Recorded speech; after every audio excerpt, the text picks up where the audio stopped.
Om Namo Bhagavate Vasudevaya Narayanam Namaskritya Naram Chaiva Narottamam Devim Saraswatim Vyasam Tato Jayamutiraye.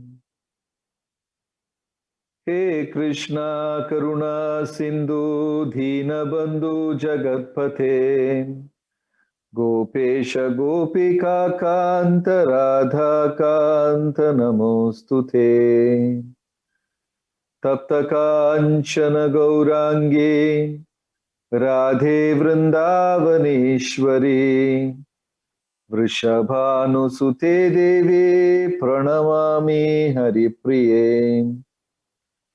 Jai Sri Krishna Chaitanya Prabhu Nityananda Shri Advaita Gadadara Shrivasadi Gaura Bhakta Vrinda.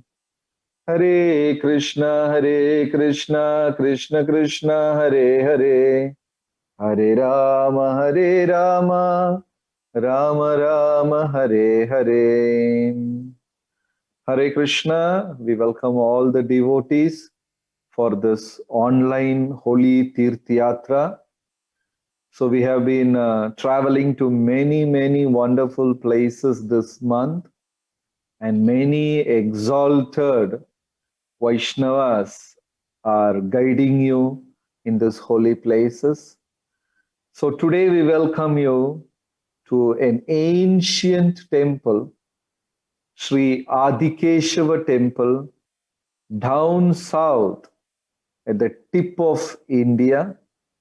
And the Gaudiya Vaishnavas like this temple very much because Lord Chaitanya located Brahma Samhita from this temple. And Brahma Samhita, we all know, is the book which very clearly establishes the supremacy of Lord Krishna.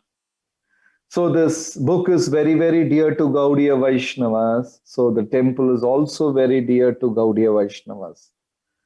Not only Gaudiya Vaishnavas, Sri Vaishnavas and other Sampradaya Vaishnavas also equally appreciate, respect and adore this beautiful temple down South India.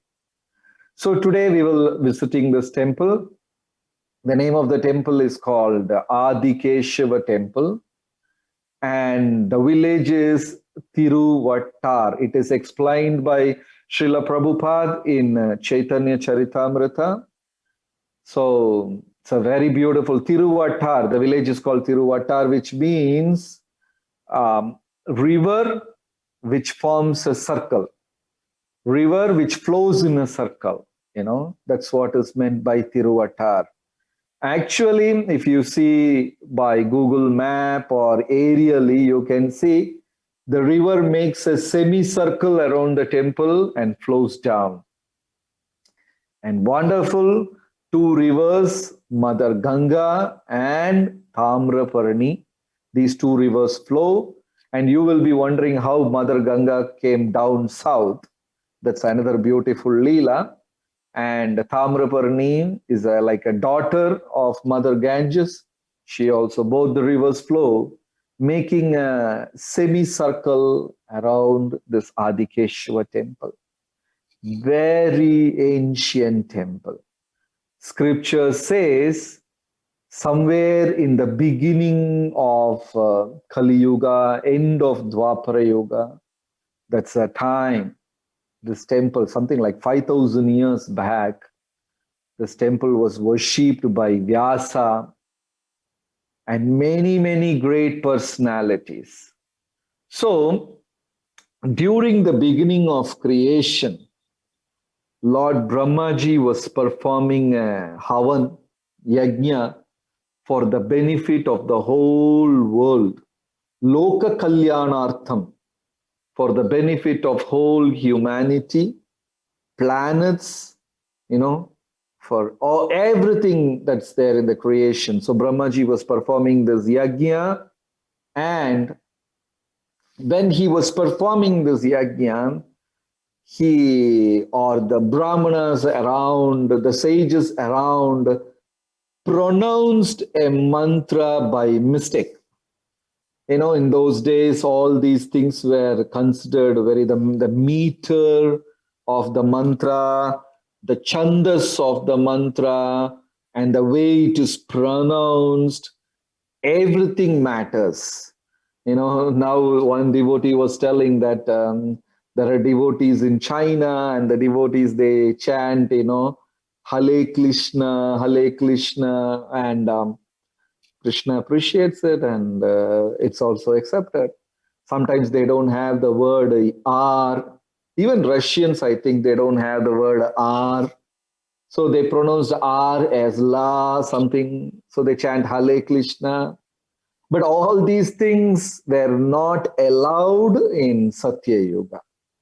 We have to chant with a proper respect and meter and all the chandas and I don't know, the details. Everything should be pronounced perfectly well, or else it can give a different reverse effect. So here, the Brahmanas chanted something, one shabda, one sound by mistake, and the mistake produced a demon and his demon sister, demoness. Their names were Keshi and Kesha. The sister is Keshi and the brother is Kesha, the two demons. So the acharyas asked, all the devotees were chanting with pure intention and everything, and how come a demon is produced? It's true. The same cloud gives a soothing, beautiful rain as well as threatening lightning and thunder. The same milk ocean gave nectar as well as poison. The same plant gives thorns as well as rose. So the dvandvas are from the same place.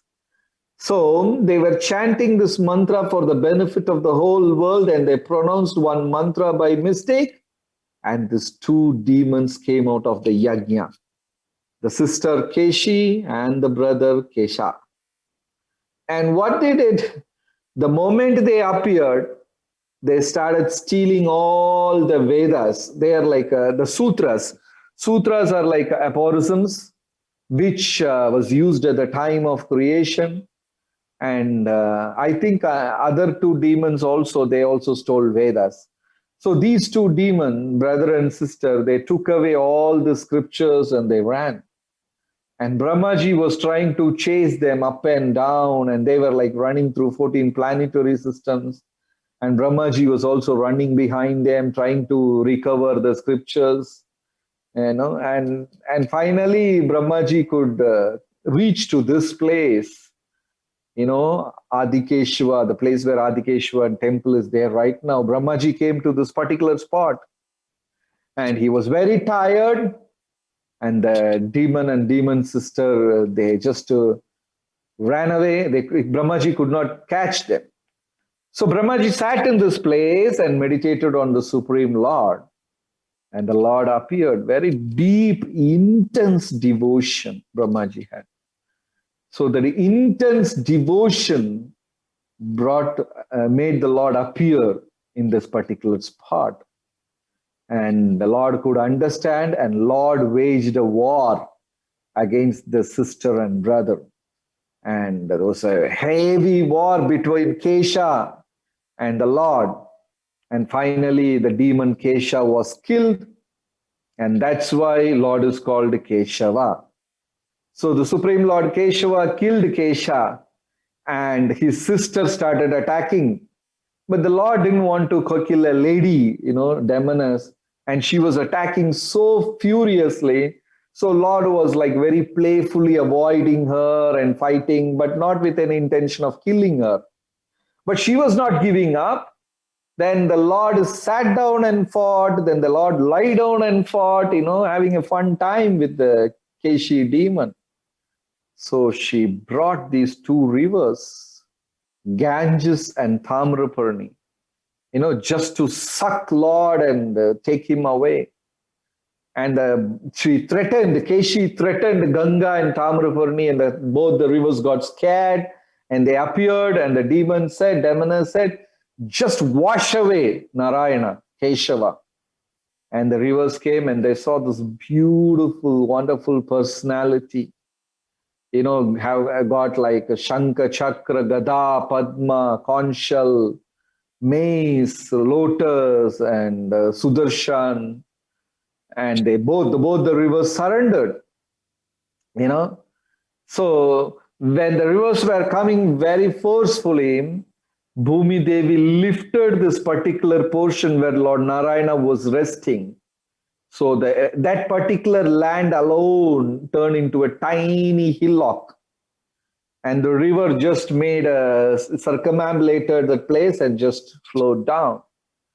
So even today when you come to this temple, the temple is like pretty at an elevated place. That one particular area where the Lord was lying was simply elevated. So the river flew down and made a round and went down. So from that day, this place was called Thiruvattar, which means the river circled around. But still this Keshi demon, the demoness, was very furious and she was going on fighting and fighting and fighting. And Lord was like very tired fighting with her. So Lord caught this Keshi demon and turned her into a pillow, and put her, and Lord went to sleep.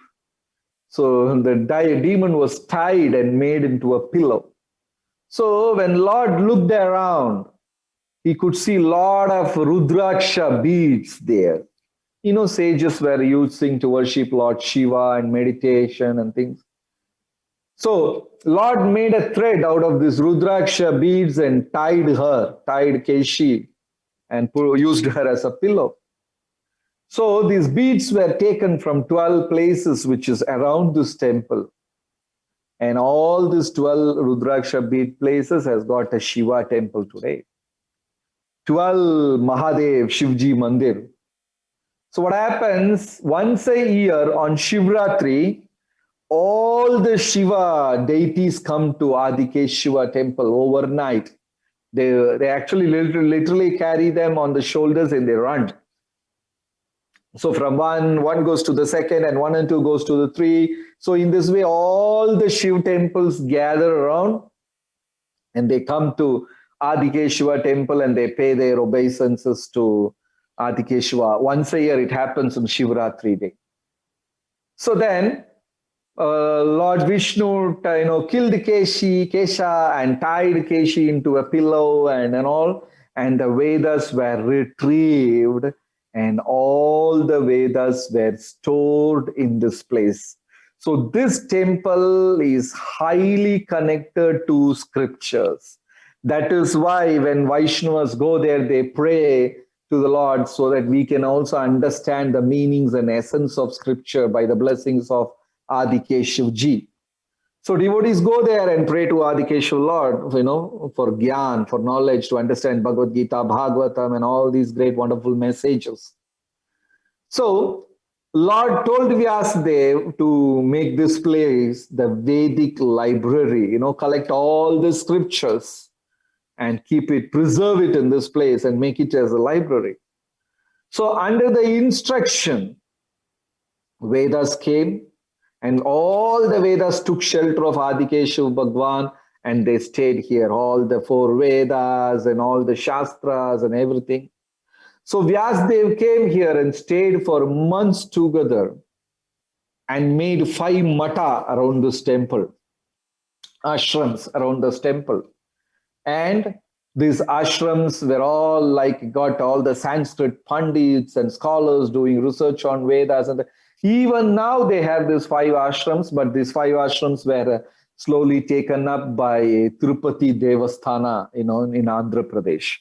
So now the temple doesn't have these 5 ashrams, but the 5 ashrams are under control of that temple, other temple, Tirupati temple. So this Adikeshav Bhagwan, Brahma, Lord Vyasadeva, sage Vyasadeva stayed here for many, many months. And the sages were doing research on the Vedas and setting up a library and preserving all the scriptures. So that's how all the gyan, was stored in this place. All the gyan was stored in this place, all the knowledge, everything. And that is how Brahma Samhita was also stored in this temple. Brahma Samhita was also stored in this temple. And Sri Vaishnavas say, actually, Lord Krishna repeated, Adikeshav Bhagwan repeated Brahma Samhita once again to Nammalwar, one among the 12 foremost Alwars of Sri Vaishnava Sampradaya, and Nammalwar recorded it. That is what Sri Vaishnavas claim. So the birth of Brahma Samhita, it's such a glorious book. All the Gaudiya Vaishnavas, they like it, and Lord Chaitanya retrieved this book. When Lord Chaitanya traveled to South India, he collected 3 materials. One is like Brahma Samhita from Adikeshava temple, and the second one is Sri Krishna Karnamrita by Lila Sukha, and the third is a portion of Padma Puran or something like that, where it says, actually Ravana did not capture Mother Sita. Mother Sita took shelter of Agni, and she was under the protection of Agni, and Ravana never touched Sita, and the Sita who Ravana abducted was Vedavati, not the actual Sita. When Lord Chaitanya was traveling through Kurma Kshetra, he heard a Brahmana reading this, and Lord Chaitanya became very happy and copied that, and he took it back. And once he went back to Jagannath Puri, Vakreshwar Pandit and many other devotees, they became so happy, jubilant seeing the scriptures, and they made multiple copies of it. And almost every single Gaudiya Vaishnava had a copy of this. Lord Chaitanya distributed. Brahma Samhita, Sri Krishna Karnamrita, and the proof of Vedavati. So they all stored and preserved and copied these scriptures. But the birth of Brahma Samhita is amazing. It is actually sung by Brahma, glorifying the Supreme Lord. And, that actually we all know that story that Brahma vimohan lila. Brahmaji stole all the 9 lakh calves and 1,000 gopas and hid them in the cave. And Brahmaji, when he came back, he saw the same amount of calves and the gopas still playing with Krishna. Krishna has expanded into each and every person, right? Then Brahmaji surrendered and he glorified and sang 100 full chapters glorifying Gopal, about his position, about the position of Devas, 100 chapters. And what we have got as Brahma Samhita is like a 5th chapter and, some section, some portion of it. So that's the only thing Lord Chaitanya could retrieve. So Brahmaji glorified Krishna and sang all these songs, and that is what is called Brahma Samhita. Then it got lost again. And Sri Vaishnavas say, actually Nammalwar chanted, Adikeshav Bhagwan chanted and Nammalwar re-recorded it. That is how this Brahma Samhita was preserved in Adikeshava temple in Thiruvattar. And that is what. And another very interesting pastime happened in Adikeshava Mandir. So one day, after giving rest to the deities, the temple was closed. The deities were put in rest and everything. And Lord is going to sleep because the Lord is all the time in lying posture. So Lord is going to sleep, and the 2 Brahmanas came out of the sanctum sanctorium and they were talking. So one devotee said, actually, Lord likes Brahma a lot and he doesn't like Vishnu. And the other devotee asked, why? Because Lord likes Brahma a lot and he doesn't like Indra. That is what the argument of the first Brahmana. Lord likes Brahma a lot, but he doesn't like Indra. Why? Because Brahmaji stole the gopas and calves and put them safe inside a cave and put them to sleep. Brahmaji did not trouble them. He just told them just to check the Lord, and he put them, and they were all sleeping. He did not torture or trouble. But Indra, he sent the torrential rain for 7 days and troubled all the Vrajvasis. Vrajvasis were threatened, they were troubled, they were in panic. So Krishna doesn't like Indra, but he is okay with Brahmaji. Then the other Brahmana said, no, no, no, no, it is exactly the opposite. Krishna likes Indra, but he doesn't like Brahmaji. The other Brahmana asked, why? See, even though Indra troubled them, all the Vrajvasis were together with Krishna for 7 days under Govardhan. But what Brahmaji did, Brahmaji separated the Gopas and cows and took them away from Krishna and put to sleep. So actually Krishna likes Indra and not Brahman. Both of them were debating. One says Krishna likes Indra, another says no, no, Krishna likes Brahma. And actually Lord got up from the sleep. And the Lord was wondering, what is this? I don't know about all these things. I have never heard, or I don't know. And these two Brahmanas are so interestingly talking about me. And Lord became very interested in that conversation, and he woke up from the sleep and started listening to both of their conversation. You know, so in this way, Adikeshava temple was once upon a time the seat of Pandits. The Pandits were sitting and arguing and debating and trying to retrieve the answers from scriptures and whatnot. They were having amazing things, you know. Such a great place, Adikeshavji Mandir. And from there, Lord Chaitanya retrieved. So these copies, and he went back. So, such a beautiful temple. And you have again, in Adikeshava temple, one of the longest deities, like Sri Ananta Padmanabhji in Trivandrum. Adikeshava Bhagwan, Adikeshava deity is also like very long, 18 to 20 feet. Again, you have 3 doors to have darshan. Very beautiful. In Ananta Padmanabh, the Lord is lying down from east to west. But in Adikeshava temple, the Lord is lying exactly opposite from west to east. You know, but the same way, again, Brahmaji, very beautiful, long deities. Sometimes you have to see them through 3 doors very deeply, mid portion, the feet portion, and the face portion. And such an amazing, and one amazing thing is right in front of the temple, there is a huge stone mandap, big mandap hall, you know, and it's something like huge, must be pretty huge, maybe like 40 feet into 20 feet or something, 600 square feet. And that is just one stone. I don't know how big that slab must be. Such a big slab they have put. You know, that's why it's called one stone mandap, single stone mandap. That's what they call it locally. Such a huge stone, some 600 square feet rock, solid rock is there. And we can take wonderful darshan of the Lord. Right? And as we all discussed, this is a library of all the great sages, Vyasa and many sages stayed here and did research on Vedas and all. Then there's great saint Nammalwar. So when you go to the Sri Vaishnavas, they have 12 prominent acharyas, and they're called Alwars. Alwars means ruler.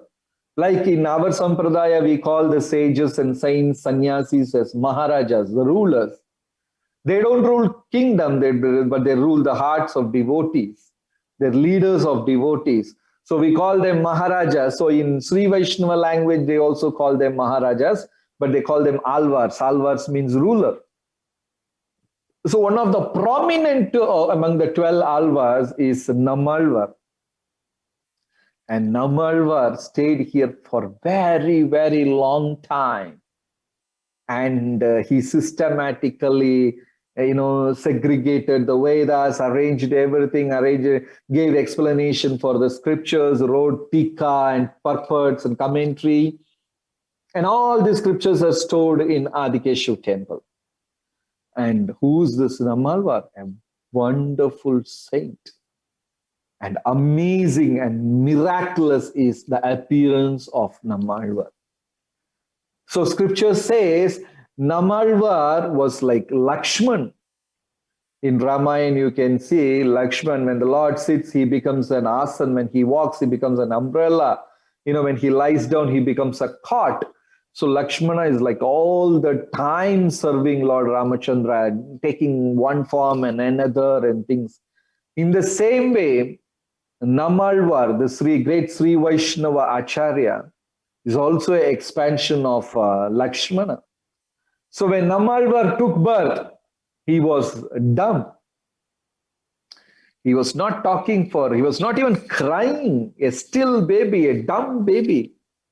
For months and months, finally his own parents rejected him and left him and left the village. The parents, they were so upset.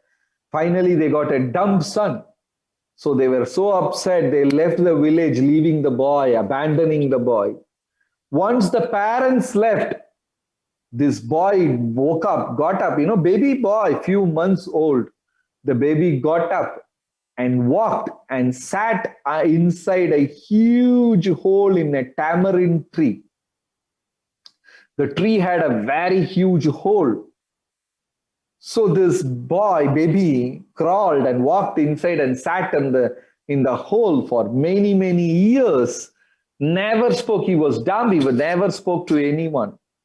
At the same time, another Vaishnava was traveling, going on a pilgrimage tour in North India. He was taking bath in Ganga, Yamuna, and all the holy rivers and taking darshan of all the holy places. At that time, that devotee had a very strange experience, and he could see a brilliant star up in the sky, kind of a light. And that sage followed that light and came and reached this particular temple. And he was searching, and he came to the particular tree, and what he could see was just a dumb boy sitting inside the tree. And that devotee was wondering, why did I come so long? Why did the light guide me like this? Here is just a dumb boy.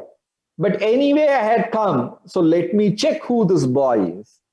So the devotee asked a wonderful question.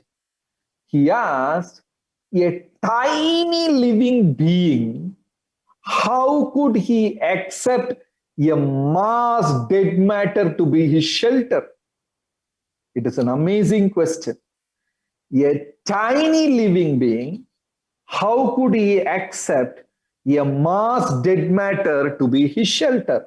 Which means, how foolish the jiva is entering this huge dead body, this mass, and believes this to be my shelter, and this is my body, and I am this body. So he came and asked a very great philosophical question to a few-year-old baby boy sitting inside the hole of a tree. And the baby boy answered, it is the illusion of the Atma. It believes he is the body and he eats whatever he gets. Then that devotee understood this Nammalwar is not a normal boy, he's a great saint.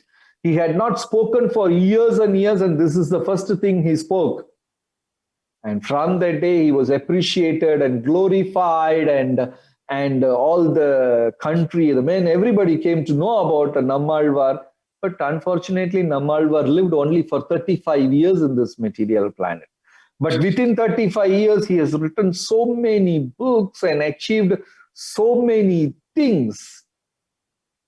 So that great Nammalwar came here, stayed for long, and recorded Brahma Samhita from Adikeshav Bhagwan. Right? Then inside the altar, you have Adikeshav ji, then you have Garuda, then you have Narada, then you have Brahma ji, you have Vyasa, you have Nammalwar, but along with them, there is a sage called Hatalaya. Something very strange. We have never heard this name. And why come with all this wonderful personality? The sage is also there inside the temple. Sage Hatalaya. Vyasa is there, Narada is there, and all the great sages are there. But the sage Hatalaya is also there. So the story, the lila is so beautiful. that the sage Hatalaya lived for many, many years in this particular temple, right? And he was there, he was taken care by the temple, he takes prasad from the temple, and he was always glorifying Adikeshav ji, and the sage stayed there. So one day, Saptarishis came and they said, "Oh, great sage Hatalaya, why don't you come with us? Come with us to Himalayas, let us go, we can live there." And the sage Hatalaya said, "No, I'm not coming because the Supreme Lord is here, I can't live." So the sages jokingly asked, "Where is the Supreme Lord?" So sage Hatalaya said, see, he's there inside this plantain tree. So the sages came and broke the plantain tree. Adikeshav ji came out of the tree. So such a wonderful devotee who could see the presence of Supreme Lord in every nook and corner. And the sage, great sage Hatalaya was glorified, and he was also given a place. And inside the temple, many paraphernalias are by a Nawab, a Muslim ruler from Arcot, near Chennai, near Madras. So you can see even the utensils and everything has got a sign of Nawab of Arcot, something like that. So beautiful pastime how a Muslim ruler came and donated all the vessels and paraphernalia to the temple. Actually, they were looting the temple. So they came to Adikeshav temple and they also looted a lot of ornaments. And when he took all these looted treasure and kept in his palace, so many bad things started happening. Daughter going mad, and there were disease, and the enemies were attacking. And somebody said it's all the anger of Adikeshav ji. So he came back to the temple and gave all the ornaments back and did a lot of donation to the temple, and he got relieved from that curse. So that is why even today most of the paraphernalia used for Adikeshav ji are donated by the Nawab of North Arcot. What an amazing, beautiful interaction Lord had. Then one very special thing in this area is you can see hundreds and hundreds of lotus ponds everywhere. Right now, lockdown is going on here in our temple, Sri Krishna Balaram. Every day we decorate him with lotus. Because we go in the morning to the pond. If we can pluck, you can pluck. And if we can't pluck, there is somebody, you pay them little money, they will pluck and give 100, 200, 500 lotuses every day. But unfortunately, these ponds are all getting covered, filled, and converted into land for construction. I still remember in our younger days in this place, like full of lotus. Even now you can see so many lotus ponds. And early mornings you can see the ponds full of pink lotuses, so beautiful. It's a beautiful story how this area is full of lotus. And that is because of the river Tamraparni. I said right in front of the temple, two rivers are flowing, Ganga and Tamraparni. How is that? So Tamraparni is considered to be the daughter of Mother Ganges. Mother Ganges, Ganga Maya, is sitting on Lord Shiva's head. She is like married to Lord Shiva. And Ganga is staying with Lord Shiva. And she wore a beautiful lotus mala, lotus garland. She was wearing a beautiful lotus garland. And when great sage Agastya, he went to take darshan of Lord Shiva and he was praying and all. So Lord Shiva gave that garland which Ganga Maya was wearing as a present, as prasada to great sage Agastya. So he brought that lotus garland here. And immediately the lotus garland transformed into a beautiful river.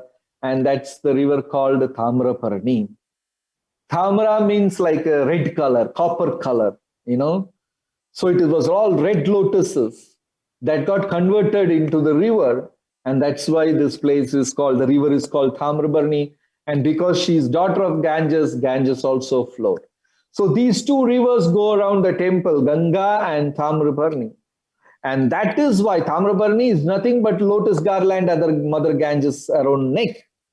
So that is why you see on the river, every kilometer there is a lotus pond. The river is attached to the ponds and filled with lotuses. This area is completely filled with lotuses, so much of lotus. You know, so Tamraparni, beautiful river, and this river is spoken in Mahabharata and 2-3 Puranas, as well as Adikeshav temple is also glorified in many, many Puranas. That's why devotees come here regularly, and they all chant Brahma Samhita, and very deeply and sincerely they pray to Adikeshav, begging we should also understand the essence of scriptures, the ultimate sublime knowledge of scriptures. And next to this temple is another beautiful, a few kilometers away, on the bank of Tamraparni river, there is a very beautiful ancient Lord Shiva temple. So that temple is also connected to scriptures. We all know that story of Daksha Yajna.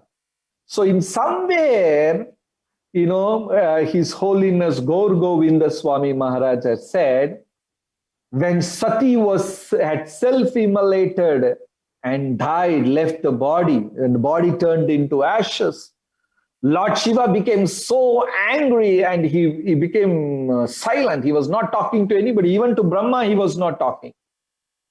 So when Narayana, Krishna came there and he saw the situation of Lord Shiva, and he was so upset that my dear devotee is affected so badly by Daksha. So actually Krishna's anger, it is said by Gaur Govinda Maharaj that Krishna's anger got converted into Veerbhadra.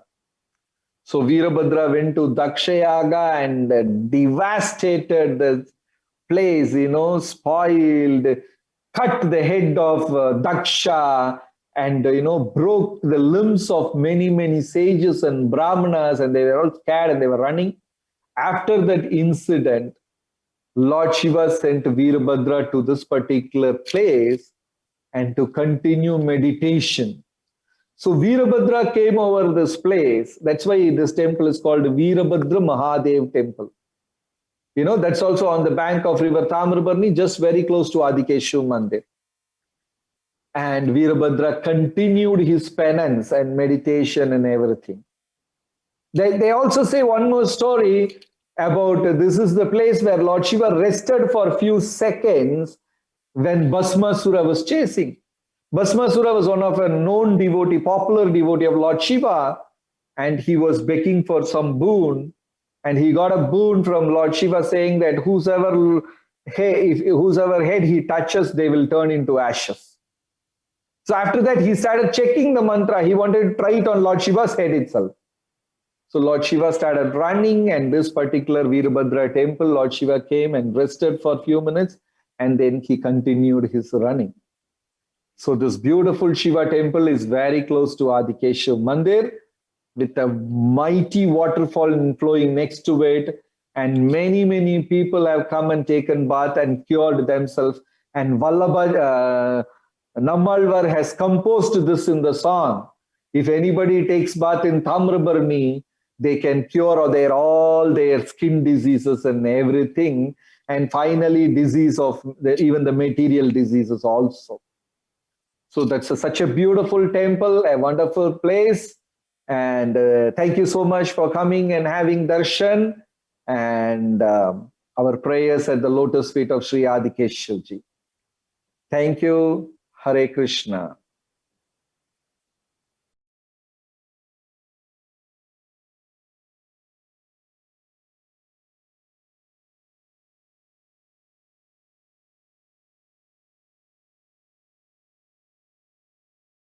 RG Media YouTube channel.